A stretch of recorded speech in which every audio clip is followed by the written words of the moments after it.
Este programa es presentado por Diario La Voz, un suceso nacional.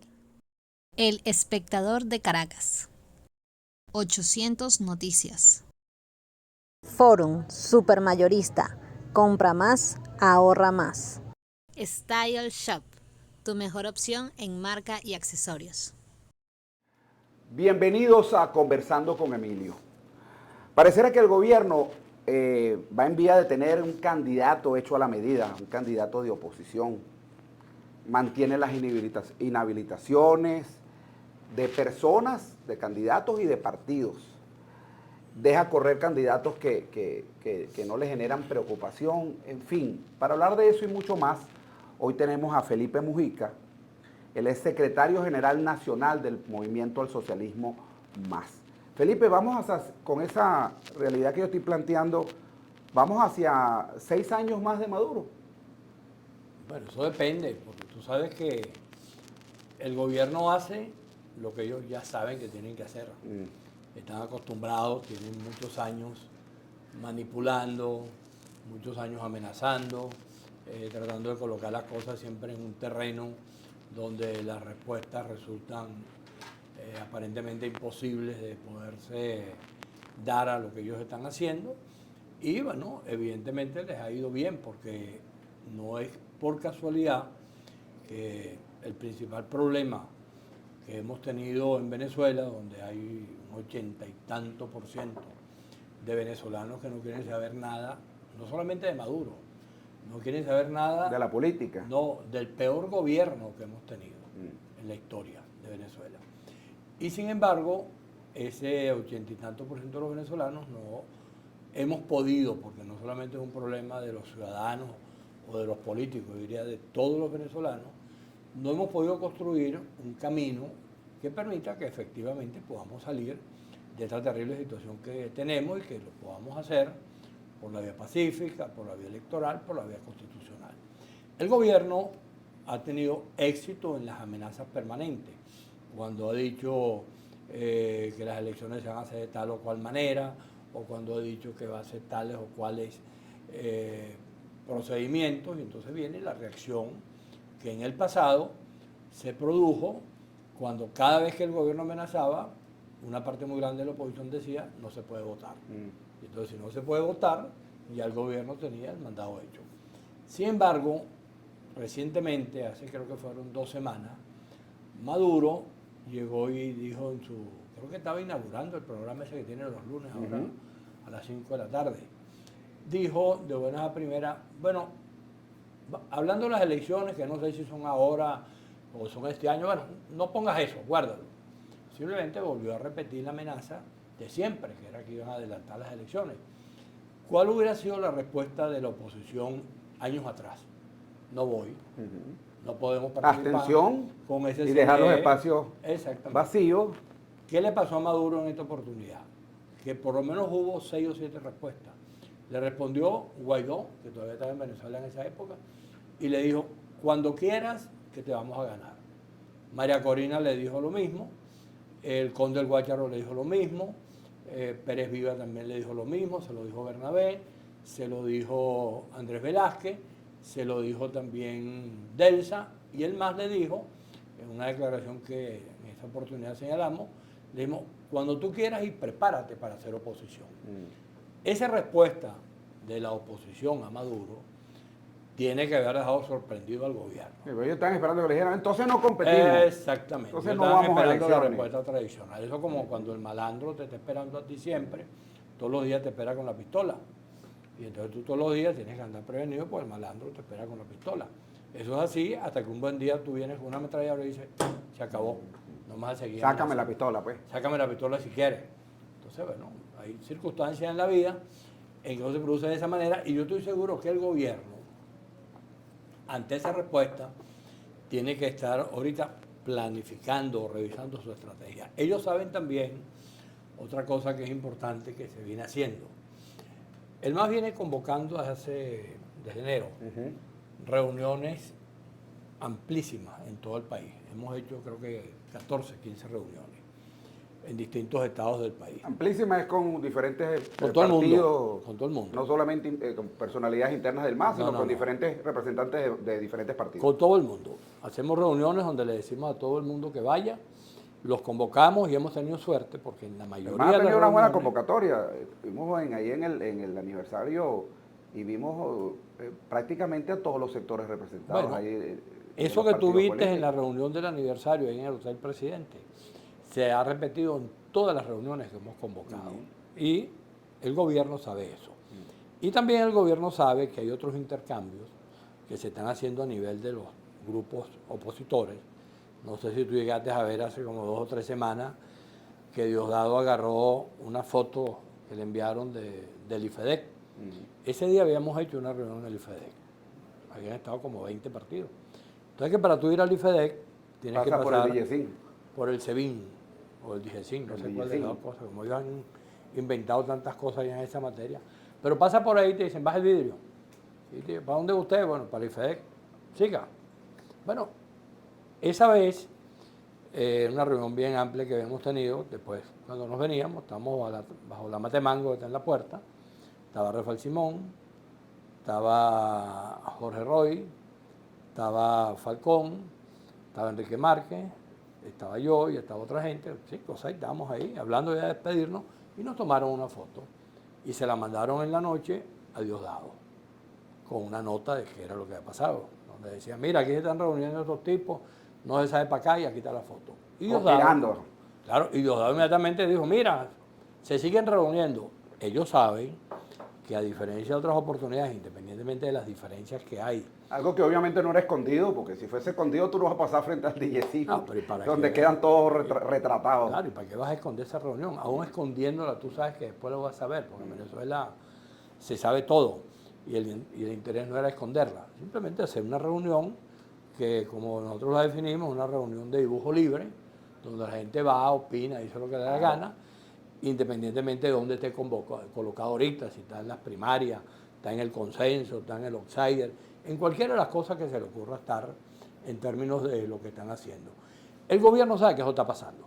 Ahora, el gobierno sigue repitiendo su esquema.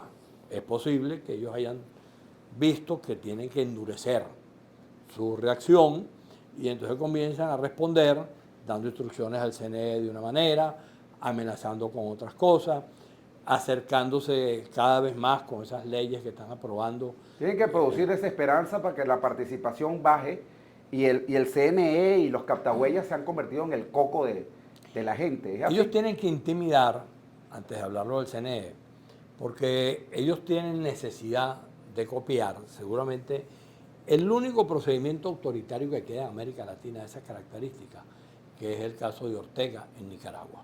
Porque ya ni los cubanos ya no tienen necesidad de hacer ese tipo de cosas, por las barbaridades que han cometido a lo largo de todo ese proceso ya no les dejó espacio para seguir haciendo cosas. Pero Ortega sigue inhabilitando personas, partidos, cerrando, acabando con organizaciones no gubernamentales, etcétera, etcétera, en un mecanismo autoritario que no tiene nada que envidiarle a lo que hacía antes Somoza, también en Nicaragua. Una guerra hasta con los representantes de la iglesia, pues. Sí, no, contra todo el mundo. Y entonces ellos ven que Somoza está haciendo eso, Somoza se mantiene y no tienen nada de raro que los sectores más autoritarios del gobierno, los más radicales, hayan dicho, mira, vamos hacia lo mismo, vamos a entrompar, Este es el esquema. vamos a tratar de que los intimidemos y es posible que ante estas nuevas respuestas, porque ¿qué es lo que ocurre en el campo opositor? Bueno, hay varias maneras. Por ejemplo, hay gente que está con lo que se llama el consenso, hay otros que dicen que son las primarias, otros que dicen que son el outsider. Eso tiene varias maneras de entenderse. Tú puedes andar, pues tú me puedes decir, mira Felipe, a mí me gusta caminar, a mí no me gustan los carros. Perfecto, eso es respetable. Es lícito, por supuesto, si tenemos que ir de aquí a 10 cuadras, tú vas a llegar sudado y yo voy a llegar fresquito. ¿Cómo evalúas tú todo esto que hasta el día de hoy ha ocurrido en las primarias? Yo no sé, pareciera que no ha generado mucho entusiasmo. En principio se vislumbraba que no todos los que habían salido eran los que iban a competir, pero en la medida que los días pasan, bueno, esto se va polarizando, que si que si el Conde del Guácharo, María Corina, son los que aparecen, ahora Rosales aparece también con unos buenos puntos, entonces bueno, hay partidos que tenían candidatos que ahora no van a tenerlo. ¿Cómo estás viendo tú todo ese proceso? Ya están todos los que son en las primarias, esas 3 personas que te nombré, de ahí sale el próximo candidato a enfrentarse con Maduro. Tú sabes que las primarias en cualquier parte del mundo donde se hayan hecho, siempre son igualitas a lo que está pasando aquí. Aparece cualquier candidato, cualquier cantidad de candidatos, cualquier cantidad de posibilidades, si se hacen, no se hacen. No es la primera vez que la oposición venezolana está metida en ese berenjenal. Recuerda que en el año 2006 eran candidatos Rosales, Teodoro Pekov y Julio Borges. Y también se hablaba de lo mismo, vamos a primaria, vamos al consenso, vamos a las encuestas, etcétera. Y tuvieron meses. Bueno, quedan, Felipe, 5 meses y algo días, que eso en política es nada. No, eso queda para las primarias, y las primarias finalmente son el 22 de octubre. En octubre, pero para la decisión política, si las elecciones son como deben ser en diciembre, hay espacio, y te he hecho un cuento diciembre ahora, del año que viene. Claro, el año que viene. Entonces, 2024. Y te he hecho un cuento sobre eso para que tú veas que hay espacio, un poquito más adelante. Tú estás partiendo de las bases entonces que pudiera no haber primarias y pudiera irse a haber otro tipo de... O pudieran haber, porque acuérdate, aquella vez estaban hablando los 3 y finalmente llegaron al acuerdo de que el mecanismo era el consenso y dijeron que el mejor candidato era Manuel Rosales y fue Manuel Rosales. Y no pasó nada. Después hubo otro momento en que tuvo Capriles y Pablo Pérez, hicieron una primaria, la ganó Capriles y no pasó nada tampoco, ganó Capriles.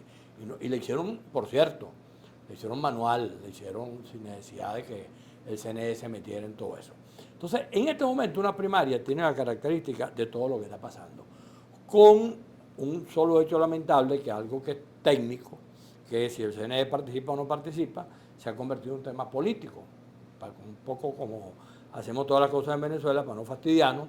Entonces, algo que había que resolver era, ¿cómo hago las elecciones? Lo más sencillo era simplemente pedirle al CNE algo que todo el mundo tiene, pero para cumplir con la formalidad, dame el registro. Y ese registro se hubiera validado por todo el mundo, y a partir de allí la Comisión de Primaria define cómo podía hacerlo desde el punto de vista manual, qué aspectos tecnológicos puede utilizar, porque hay cualquier cantidad de situaciones. Eso no pasó, comenzaron a discutir que si la presencia del CNE era por tal o cual cosa, empezaron las amenazas de uno de los candidatos a decir, bueno, yo voy con CNE o sin CNE, pero yo voy hasta el 24, y empezar a descalificarse entre ellos. Lo peor es que nuevamente, en vez de entender que son opiniones diferentes y respetables, tú puedes decir, yo no quiero el CNE, y yo puedo decir, yo quiero el CNE, pero yo no te voy a descalificar a ti y tú tampoco tienes que descalificarme a mí. Simplemente discutimos el tema como en cualquier parte del mundo se discuten esos temas. En este caso la oposición no ha hecho eso, sino que nuevamente se vuelve a repetir el berenjenal que siempre se arma y que termina en ese campo de la descalificación. Yo creo que sobre eso hay que tener paciencia en varios sentidos. Uno, el tiempo. Te iba a echar el cuento, te lo he hecho. En el año 1993, el MAS respaldó a Caldera. Caldera no aparecía por ninguna parte. Se había ido de Copey, era un candidato que... Armó lo que se llamó el chiripero. No te adelantes al cuento, espera el cuento. Era un candidato que estaba por allí, pero que no apareció oficialmente. Los candidatos eran Álvarez Paz, que le había ganado la primaria a Eduardo, Claudio Fermín y Andrés Velázquez. El MAS había buscado la forma de poner a Tablante, eso no cuajó, después buscamos a Andrés.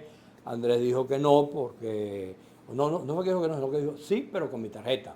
Entonces, por supuesto, absurdo. Y el MAS, hasta 6 meses antes de las elecciones, por eso te digo lo del tiempo, no tenía candidato. Aquel MAS de aquella época, que era anticopeyano y antiadeco por naturaleza. Todas las cosas que el MAS había hecho era contra la polarización, etc.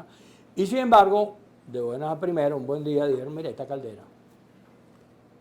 Y apareció Caldera, postulado por el MAS, venía Caldera de viaje, lo recibió Freddy Muñoz ahí en Maiquetía, le dio la mano y dijo, bienvenido, presidente, usted es nuestro candidato, y a partir de allí, Caldera se convirtió en candidato, después vino el Chiripero, y después vino Convergencia y todo eso, y Caldera ganó las elecciones. ¿Por qué pongo el ejemplo? Porque la política abre los espacios para todo. En aquel momento, supuestamente, la cosa estaba entre los 3 precandidatos que había. Pero apareció Caldera. La política es muy flexible. Pues, No, es que la política es precisamente para resolver problemas. Y esos problemas están allí, todavía se puede estar a tiempo de resolverlos si la oposición le baja 2, como dicen los muchachos ahora, al nivel de enredo y de confusión que tienen ahorita, y tratamos entre todos de buscar cómo buscar los mecanismos que permita conversar, que permita reconciliar en primer lugar la oposición y que sobre todo pongamos los intereses de Venezuela como el interés primordial. Aquí el problema, tú le preguntas a cualquier ciudadano, ¿quién crees tú que debe ser el presidente o el próximo candidato a la oposición? Y te dicen, el que sea. ¿Por qué? Porque la gente lo que está pendiente es de buscar a alguien que pueda ser el candidato y que ese candidato pueda efectivamente ganar. Y a la gente no le importa si el candidato es mujer, es hombre, si es ya negro, la gente si está es a blanco. punto que lo que quiere es un cambio y bueno, yo tengo uno, pero si no es ese no importa, El lo que quiero es un sea, cambio. el que sea, lo que les interesa es que haya uno y que ese uno represente los intereses de Venezuela. Vamos a ir al corte de publicidad, Felipe, y al regreso quiero que me hables un poquito sobre el tema del CNE. Por ahí hemos escuchado que el CNE, bueno, va a imponer las máquinas, las captahuellas y una serie de elementos que están asustando a la gente. Saber, creando un poquito de desesperanza para bajar la participación de la oposición. El CNE, por supuesto, jugando como una ficha del gobierno. Vamos a ir al corte de publicidad y al regreso más de Conversando con Emilio. Hoy con Felipe Mujica, él es secretario general nacional del Movimiento al Socialismo Más. Ya regresamos. A pesar de la crisis, el diario La Voz cumple su compromiso de informar con imparcialidad y valentía. El impreso, la versión digital y nuestras redes sociales te conectan oportunamente con el acontecer nacional e internacional. Diario La Voz, un periódico para la Venezuela de hoy. Diario La Voz, un suceso nacional. Estamos conversando con Emilio, hoy con Felipe Mujica, secretario general nacional del Movimiento del Socialismo Más. Y dejábamos una pregunta al aire.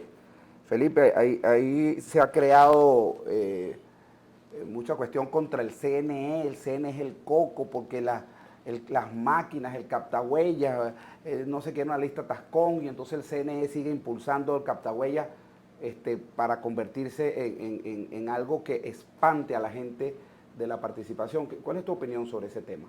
Tú sabes que hay que, ante todo, señalar un hecho que es histórico. Desde más o menos el año 2000, 2001, tenemos ya 20 y pico de años, con la cantaleta esa que tú acabas de decir, de que con el CNE no se puede, que el CNE esto, el CNE otro.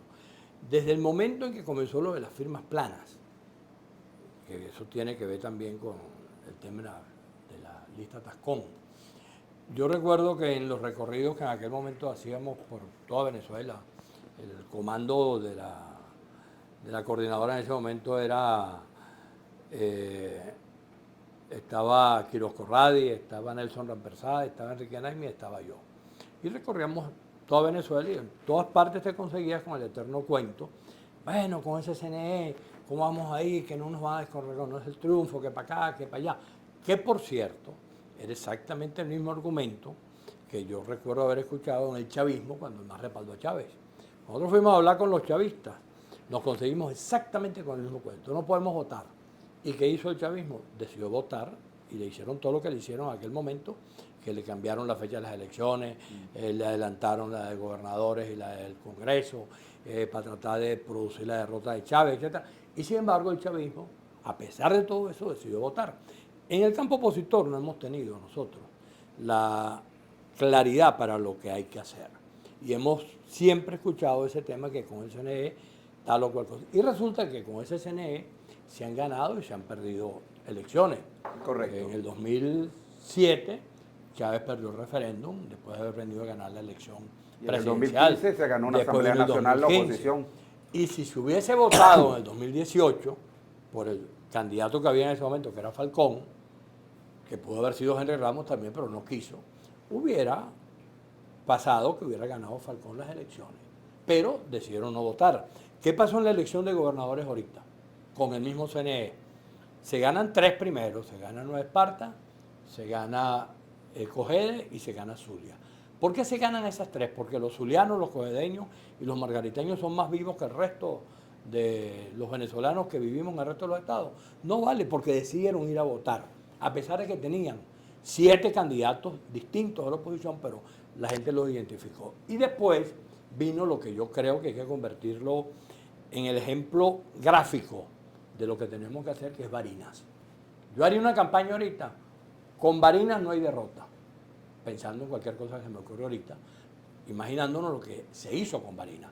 Barinas, el gobierno de... Extrapolar lo de Barinas a lo nacional. Claro, porque ¿qué fue lo que hizo el gobierno? Estás inhabilitado, desconoció la victoria, hizo todo lo que hizo y al final, como no podía tener el CNE para que lo acompañara, porque tenía el problema de Picón y el problema de Enrique Márquez, que no iban a acompañar eso, decidió repetir la elección en las condiciones que lo hizo. Ahora, ahí pareciera que en Barinas hubo un nivel mayor de unidad que el que existe Fue lo ahora mismo, nacional, fue más lo allá de mismo. que hubo candidatos que se lanzaron por fuera, como fue el caso de Claudio Fermín, entre otros. Bueno, la gente entendió, el electorado entendió que, bueno, que había una vía mayoritaria de oposición. Es lo que te estoy diciendo, que los ciudadanos, si deciden participar y se olvidan del cuento de que si ese CNE o no, corrigen los errores de la oposición.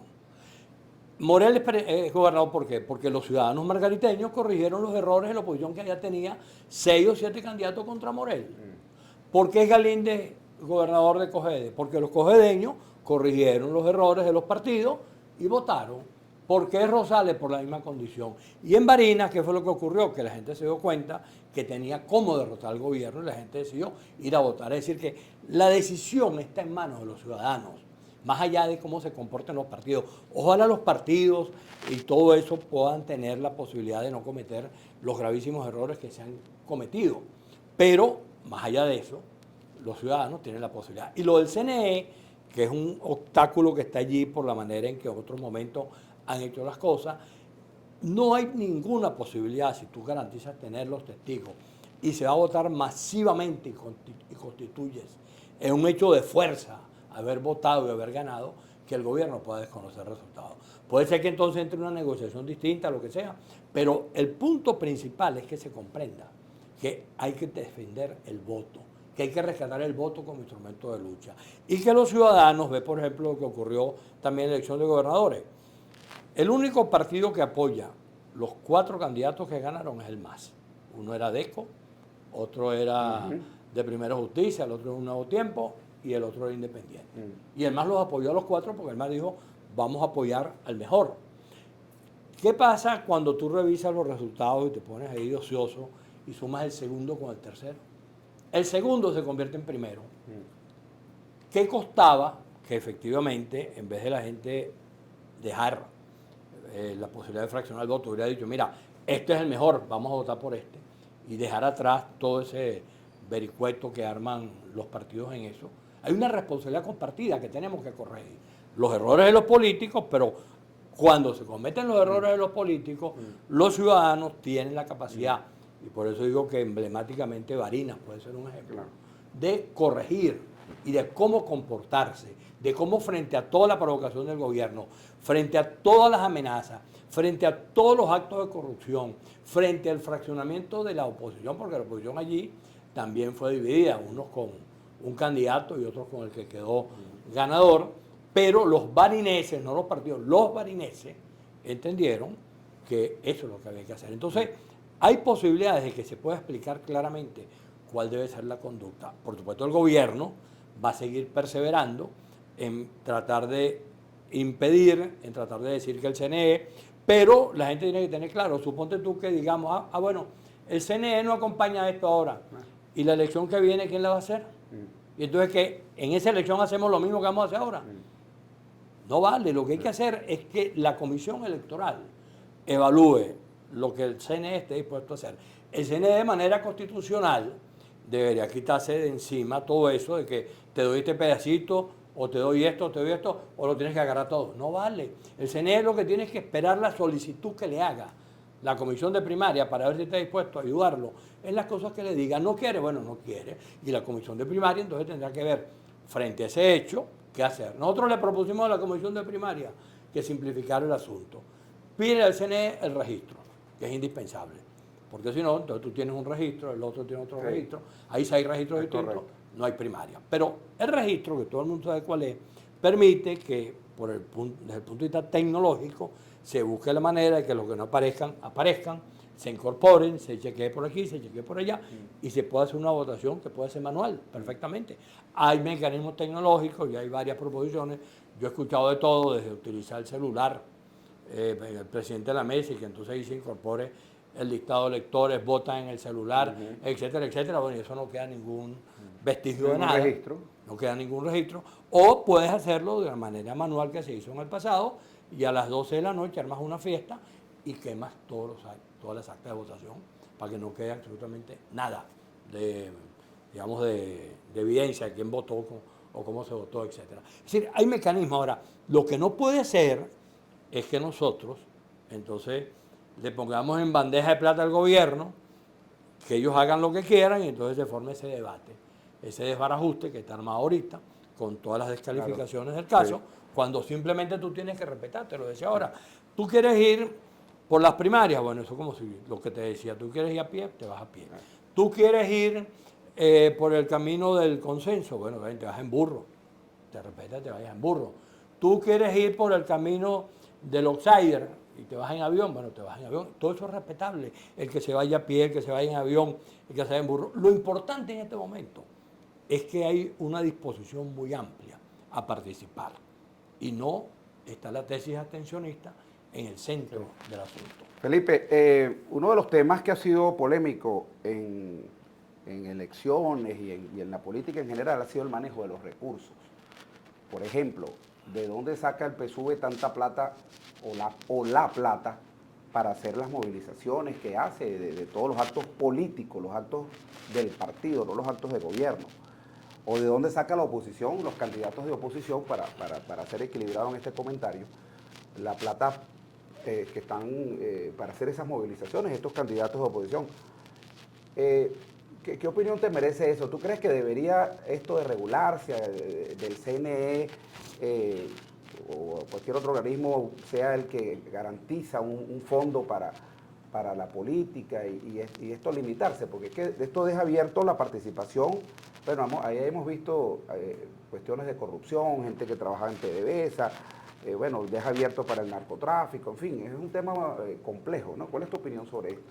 En el pasado esto tenía una solución, que era que sobre la base del resultado electoral, el organismo electoral financiaba la actividad política de los partidos. Eso permitía que tú sacabas tantos votos, le tocabas un porcentaje, si sacabas tanto le tocaba un porcentaje a otro. Eso lo acabó el gobierno. Cuando el gobierno acaba con eso, ¿qué es lo que viene? Bueno, un mecanismo que todo el mundo sabe, que es que las actividades del gobierno siguen siendo financiadas por actos que no están declarados de manera legal y seguramente están vinculados a la corrupción o al manejo inadecuado de los fondos del Estado, etc. Es posible también que se pueda acusar a los sectores de la oposición de lo mismo, pero lo cierto del caso, ¿cuál es? Que en la historia de la humanidad, lo primero que viene es la política. Si tú tienes una política exitosa, que tenga un destino claro, detrás de la política vienen los recursos. Nunca es al revés. Yo nunca, en términos de cómo ha sido la política, yo nunca voy a conseguir real un invento que a mí se me ocurra, sino que yo tengo que demostrar que lo que yo estoy haciendo tiene alguna posibilidad. Y eso permite que se te acerquen personas que estén dispuestas a financiarte. La ley, además, establece un mecanismo que seguramente en este caso no lo cumple casi nadie. Nosotros lo cumplimos, incluso lo acabamos de cumplir recientemente, que es que tenemos que declarar todo lo que nosotros gastamos. Todo lo que el MAS gasta, el MAS lo declara en un libro y en unos cuadernos que están en el CNE. Yo no sé si el resto de los partidos declaran de acuerdo con el volumen de gastos. ¿Eso en época de elecciones o en...? No, siempre. Continuamente. Siempre. Es una obligación legalmente establecida, así como los partidos tienen los estatutos, tienen que hacer la convención, tienen que elegir autoridades, de la misma manera tienen que declarar anualmente los gastos que generan y eso tienen que presentarlo ante el organismo electoral. Claro. Y cuando viene la campaña electoral, entonces hay que presentar cuánto se gastó en la campaña, de dónde vino ese dinero, de dónde vino ese dinero, etcétera, etcétera. Y eso hay que declararlo de manera permanente. Yo no sé si eso se cumple o no se cumple. Eso es una responsabilidad que después que se cometa lo que se pueda cometer, a quien le corresponde establecer si eso fue correcto o no es correcto, es al organismo competente, en este caso al organismo electoral. Si aquí ha habido actos de corrupción, ese tipo de circunstancias, esto perfectamente el organismo electoral pudiera evidenciarlo. Yo no conozco ningún caso en donde eso se haya presentado formalmente hablando. Ahora, sabemos que estamos en un país donde uno sabe que las movilizaciones, donde uno sabe que los actos, los mitines, todo eso forma parte de una gastadera de dinero, porque la gente no tiene cómo ir, porque necesita el pasaje, necesita tiene que la ponerle comida, el transporte, hay que poner el darle transporte, bueno, todo lo que eso una significa logística en la Venezuela de hoy. Ahora, eso por supuesto, existen los mecanismos legales, que es lo que debería hacerse en Venezuela, lo que antes existía, y lo que existe en los países donde eso es un hecho usual. Simplemente, bueno, el organismo electoral establece cuáles son los mecanismos para que se aporte a los partidos políticos una determinada cantidad de dinero sobre la base de sus resultados electorales, y eso es lo que se utiliza para que los partidos políticos funcionen de manera regular. Eso lo acabó el gobierno, porque acabó con la disposición legal que estaba prevista en ese caso, y pasó lo que ya sabemos, que el único partido que tiene aquí recursos masivos para su actividad política es el partido del gobierno. Ellos tendrán que explicar en su momento de dónde sacan esos reales.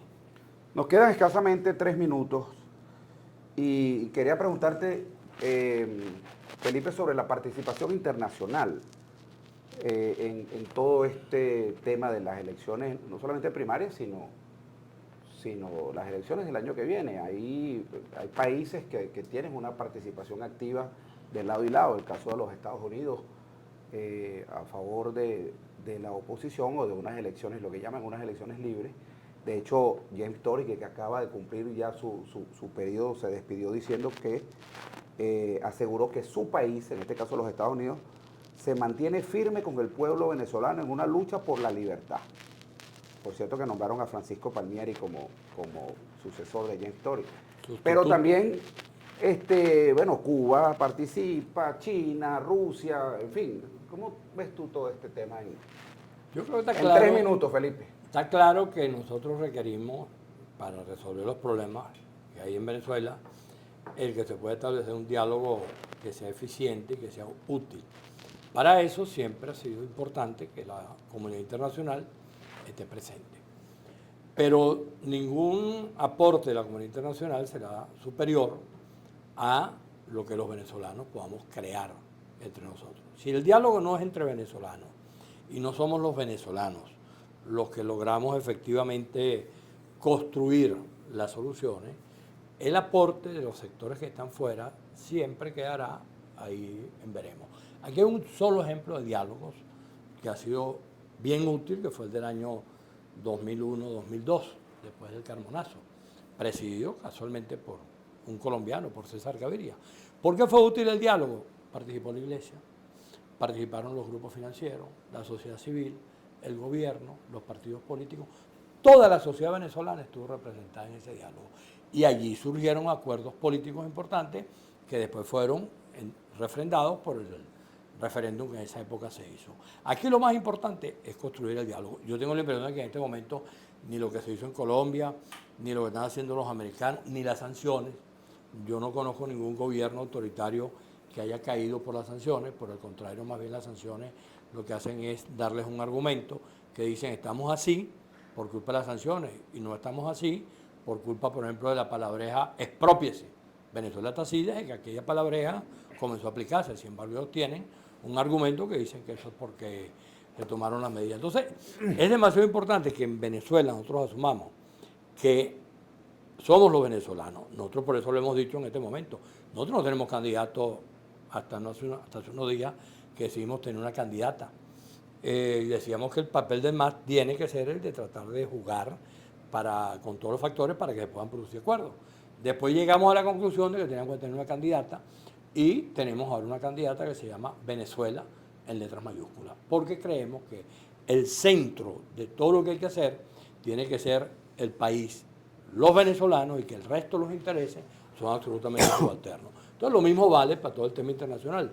Bienvenidas las ayudas o la posibilidad de que estén presentes, pero nada de eso tiene sentido si los venezolanos, y en el caso venezolano, si la oposición no se pone de acuerdo primero y no se reconcilia ella y después de hablar con el gobierno, entonces menos, pues entonces el gobierno hace lo que le da la gana. En México habla con la D de Henry Ramos y con el COPEI de Roberto Enrique, y aquí habla con la D de Bernabé y con el COPEI de Alvarado. Eso en la vida, eso había ocurrido. En Venezuela ocurre, no por culpa del gobierno, porque el gobierno ya sabemos qué es por culpa de quienes admiten que eso se pueda desarrollar. Muchísimas gracias, Felipe Farías, y las personas que se conectaron tardíamente. Felipe Mujica, que cambió el apellido. Cambies el apellido. Tengo un amigo que se llama así, por eso cambié el apellido. Felipe Mujica, secretario general nacional del MAS. Con esas palabras nos despedimos, recordándoles que los que se conectaron tardíamente en YouTube, ustedes colocan Conversando con Emilio y ahí van a tener acceso a esta entrevista y todas las que hemos hecho hasta este momento. Muchísimas gracias y será hasta otra oportunidad que estaremos conversando con Emilio. Chao, chao.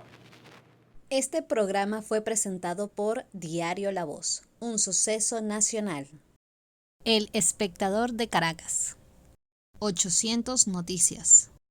Forum Supermayorista. Compra más, ahorra más. Style Shop, tu mejor opción en marca y accesorios.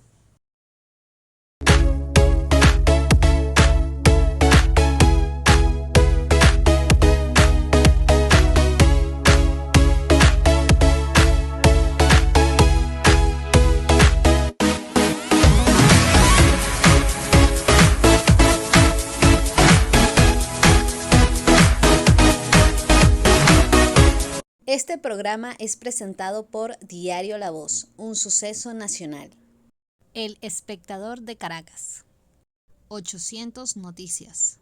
Style Shop, tu mejor opción en marca y accesorios.